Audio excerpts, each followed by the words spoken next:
spreading in the fields.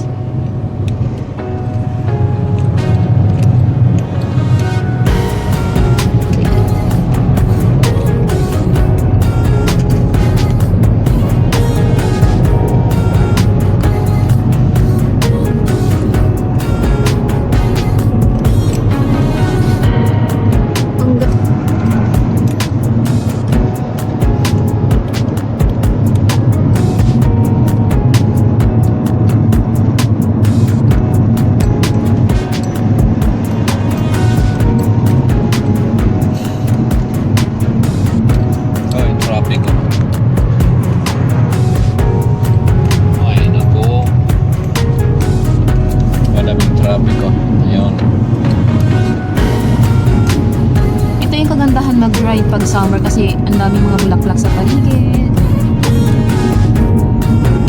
Bakit puro boycott ka na lang nakikita ko, wala nang iba?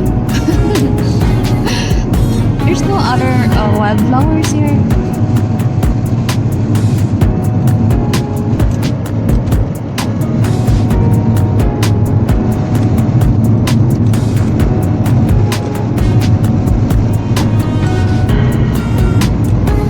Ayun, may color white.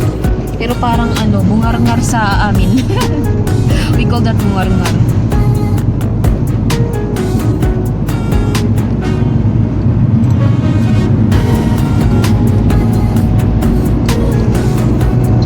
Ang ganda talaga pag summer. Kasi ang ganda ng kapaligiran.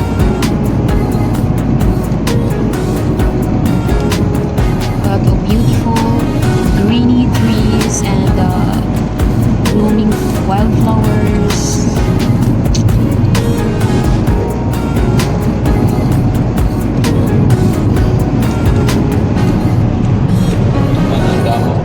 And then mga damo. Pinapatubo nila for the animals foods.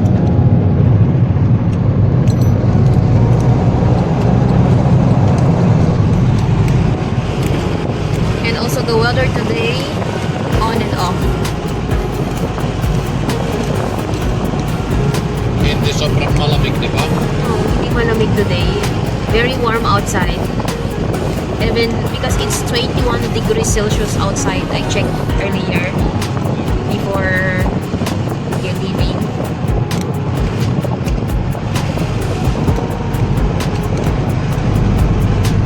So it's very So, pleasant. ayan yung barns. Temperature.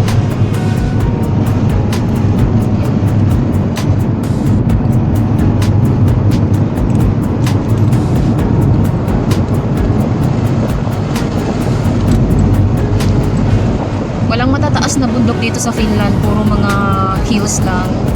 Mababang bundok.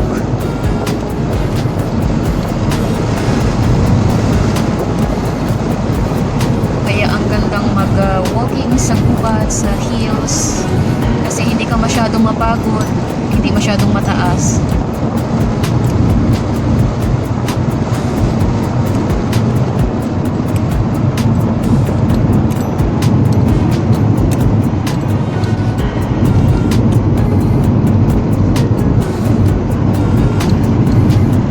Everything looks so great, the nature now, because green leaves in the trees and green everywhere. Yeah.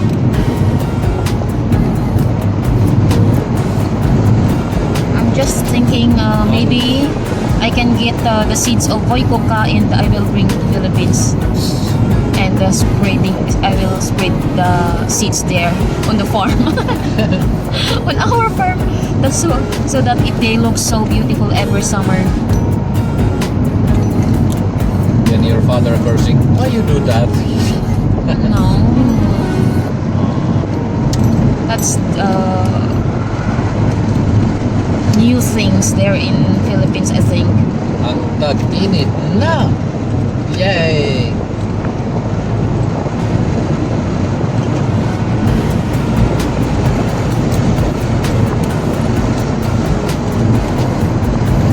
Ayan, going to Porvo. Tara shop na! May bibilhin lang, and then after that dadaan kami sa parents niya and then going back to our Mamimili. place. Mamimili na kami. Ayan, sobrang malakas ang hangin, pero hindi siya malamig.